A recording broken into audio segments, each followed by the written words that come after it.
Your brain is a parasite. Now, I don't mean that metaphorically. I mean it quite literally, and here's the fascinating part, you see. You spend your entire day obeying this parasite, following its commands, trusting it completely, even though it's consuming you from the inside out. Let me show you something. By the end of this, you're going to see why everything you've been doing to improve yourself, all that planning, all that optimization, all that trying to get your life together, is actually the problem, not the solution. The problem. Look at your day. Really look at it. You wake up, and immediately before you even open your eyes, thoughts. What do I have to do today? That's the brain, you see, already calculating the future. You haven't even left the bed and you're already gone, already somewhere else. Then breakfast, you're eating, but are you tasting? No. You're thinking about the email you have to send, the meeting at 10. That conversation you need to have. Your body is here, eating. Doing this remarkably complex thing, digesting, extracting nutrients. All without your conscious help, but you're not here at all. And it goes on like this all day long. Driving to work, you're not driving. You're rehearsing what you're going to say in the meeting. In the meeting, you're not listening. You're planning your response. At lunch, you're not eating. You're checking your phone. At dinner, you're not with your family. You're thinking about tomorrow. You see what's happening? The brain has convinced you that you need to be constantly preparing for the future. Planning, optimizing, controlling, and so you trust it. You trust this voice in your head more than you trust your own body. More than you trust your own instincts. Here's what I mean. You'll check a weather app before stepping outside, but you won't trust your own skin to tell you if it's cold. You'll consult some nutrition blog written by someone you've never met, but you won't trust your own tongue to tell you what tastes good. You'll set an alarm to wake up, as if your body doesn't know when it's had enough sleep. It's extraordinary when you think about it. You've got this ancient, intelligent organism. 4 billion years of evolution built into every cell. And you're ignoring it completely in favor of this neurotic voice that won't shut up about tomorrow. Now here's the thing, and this is where it gets interesting, you see. The brain isn't doing this to help you. I know it thinks it is. It's convinced itself it's being helpful. But look at what's actually happening. What does the brain want? It wants infinite pleasure in finite time. See, your body knows pleasure is finite. When you're full, you stop eating. There's a natural stopping point. When you're satisfied, you stop seeking. The body has wisdom built into it, a natural rhythm. But the brain wants the pleasure of eating without ever being full. The pleasure of achievement without ever arriving. The pleasure of the future without ever getting there. And so it creates, I call it a vicious circle. Here's how it works.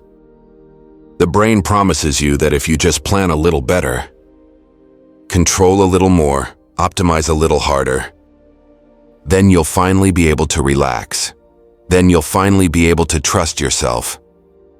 Then you'll finally be able to just be, but that moment never comes. You know why? Because the brain's job is to find the next problem. That's what it evolved to do. Our ancestors who sat around satisfied, they got eaten by the thing they didn't see coming. The anxious ones, the ones who kept planning ahead, those are the ones who survived. And those are the brains we inherited. So the brain keeps moving the goalpost. You hit the target and immediately it says, great, but now we need this. And after that, we'll need this. And have you thought about this problem that might happen next year? You see, it's a parasite, not because it's bad, it's yours, it's part of you. But because it consumes more than it contributes. Takes about 20% of your body's energy, this 3-pound lump sitting in your skull. And what does it do with all that power? It worries. That's its job. Calculate, predict, plan. Now in small doses, this is marvelous. This is what built civilization, but the brain has gotten drunk on its own success. It's like hiring a financial advisor who's so good at their job that they eventually move into your house and start telling you when to eat. What to wear, who to love, when to sleep, you'd fire them, wouldn't you? But you can't fire your brain. So here's what you need to understand instead. The brain is a magnificent servant and a terrible master. And somewhere along the line, we got these roles reversed. Let me show you what I mean. Think about breathing. Right now, you're breathing. You've been doing it your whole life. And when you're not thinking about it, it happens perfectly. Your body knows exactly how much oxygen you need, exactly when to inhale, exactly when to exhale. But the moment you start consciously controlling it, the moment the brain takes over, it gets weird, doesn't it? You have to remember to breathe in, decide when to breathe out. You can actually mess it up. This is true for almost everything. Your heart beats whether you think about it or not. Your cells divide, your wounds heal, your blood flows. All of this profound intelligence happens without the brain's supervision. In fact, watch this. The more you think about how to fall asleep, the more awake you are. The more you plan what to say in a conversation, the more awkward it becomes. The more you try to be spontaneous, the more rigid everything feels. You see the pattern? The brain trying to solve problems that only exist because the brain is trying to solve them. It's like scratching an itch, which makes it itch more, so you scratch harder, which makes it worse, and on and on. And here's the beautiful paradox. You ready for this? The moment you stop trying to control your body, it starts working perfectly. The moment you stop forcing sleep, you fall asleep. The moment you stop controlling the conversation, it flows naturally. The moment you stop grasping at pleasure, it actually shows up more often. Because the body knows what to do. It's known all along. Now I can hear the objection already. But Alan, I can't just abandon thinking. I have responsibilities, bills to pay, plans to make. I can't just be like an animal. But notice what you're doing right now. You're using your brain to defend the supremacy of the brain. The parasite is arguing for its own importance. Nobody's saying don't think. What I'm saying is, put the brain in its proper place. Use it when you need it, then put it down, like a tool. You don't walk around holding a hammer all day just in case you might need to hit a nail, do you? But we've forgotten how to put the brain down. We think constantly, calculate constantly, worry constantly. And we think this is normal. We think this is what being human means. Let me tell you what your body already knows. The future the brain is so obsessed with, it doesn't exist. Never has, never will. The only thing that exists is this moment. This breath, this sensation, right now, and your body is completely at home in this moment. It doesn't worry about tomorrow's meal while it's eating today's. It doesn't rehearse tomorrow's sleep while it's sleeping tonight. The body is a poet of the present moment. The brain is an anxious accountant of a future that will never arrive. So here's what happens when you start trusting the body instead of the brain. When you eat because you're hungry, not because the clock says it's mealtime, the food tastes incredible. Because you're actually here for it. When you sleep because you're tired. Not because your schedule says you should, you wake up refreshed. When you move because energy is flowing through you. Not because your fitness app says you've been sedentary, it feels like play instead of work. You stop creating unnecessary problems, that's what changes. Not that life becomes perfect, but you stop fighting yourself. You stop being at war with your own organism. And here's what's really wild. The brain actually relaxes when you do this. Because it realizes it doesn't have to control everything.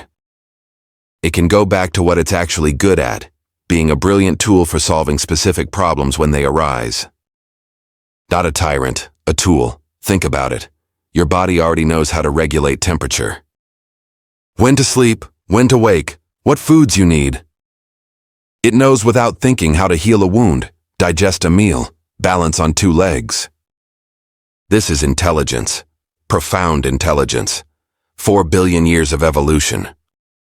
And your brain, this Johnny-come-lately that's only been around for maybe 200,000 years.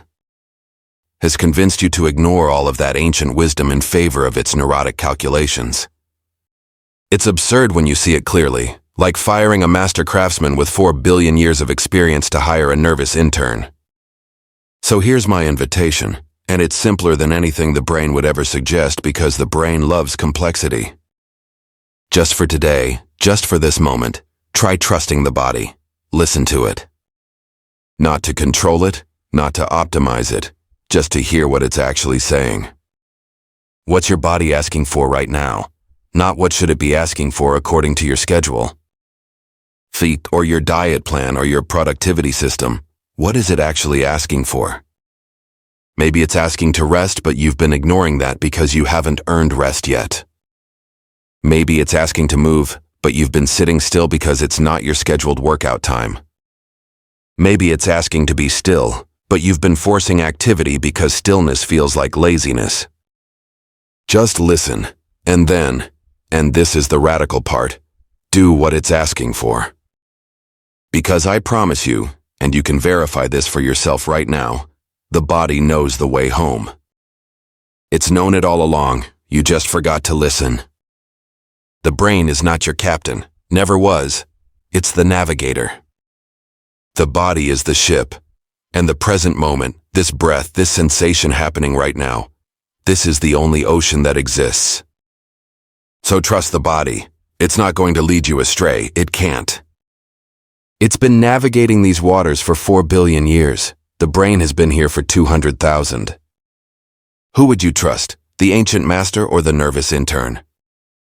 The choice has always been yours. You've just been listening to the wrong voice. And you know what's funny, you see? It was obvious all along.